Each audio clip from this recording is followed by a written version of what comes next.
Hi everyone. I wanted to walk you through the basics of things to think about with your post. As we've done two sets of posts, and what I wanted to do is make sure you're clear on everything you need to fill out for purposes of SEO and making sure that your posts will be found on the internet. There are a few formatting things that you want to think about. One is anytime you have the name of a business or the name of a subject, you want to make sure you boldface them. So in this case, in this post, we have the name of the business, Nomad, boldfaced, and we have the name of the main interview subject, Mick Whitcomb, boldfaced there too as well. The other thing you want to do is make sure that you're using the proper heading format. So anytime you do the breaks for your questions in this Q&A format, or if you did subheads, you want to make sure that you're using heading number 3. Oops, I just undid it. So if you highlight that whole thing, and that makes it nice and big for everybody to look at. In this case, it's usually better to put the photos on the right-hand part of the column. You can decide that, click that using this menu here, if I align it to the left. The reason why you like it on the right is because our eyes tend to go from left to right when we read, and when your photo is on the left, it often gets in the way. So it's just a little bit easier for your main photo to be to the right.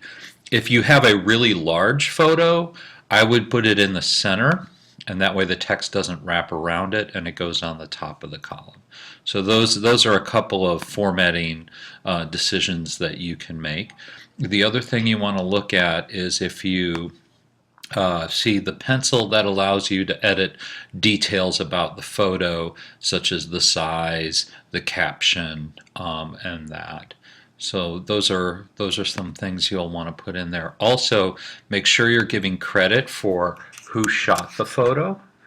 So using photo by, and then also italicizing that, and that gives it a nice look. Okay, so that's the basics of formatting. The other thing you want to make sure that you're doing on each of your posts is that you're giving your post a category. So in this case, we're dealing with a business, and so that seems to be something about discovering and exploring. If you're doing something about a restaurant, you may want to choose eat. If you're doing a band or a venue where a lot of music is played, I'd put listen. If you're going to do, something along the lines of like a rock climbing business, I would probably put play. Or if you're doing trail, walking on the trails, you might do play there. So you can choose up to 3 categories.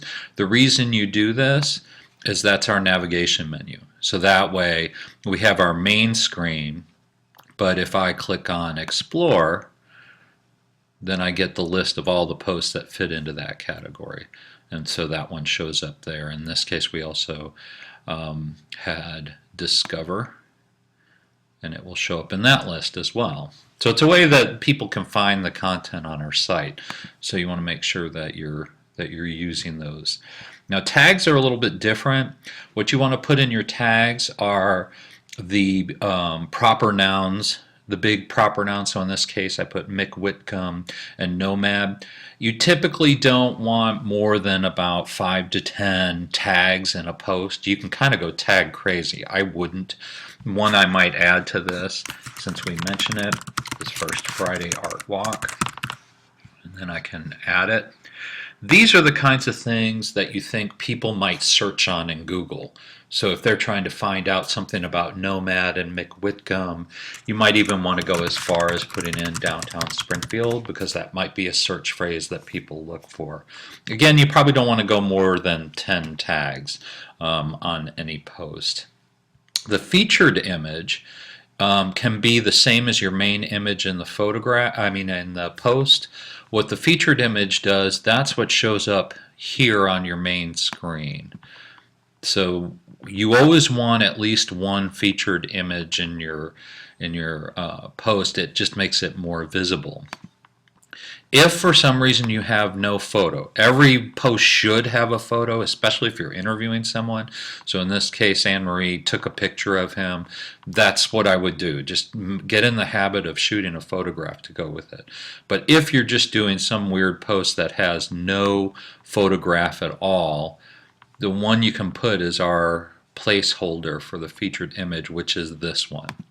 That's a good placeholder, and you'll notice some posts have that. But more often than not, you want faces. You want faces or logos for your posts. It just makes it more visual and easier to navigate.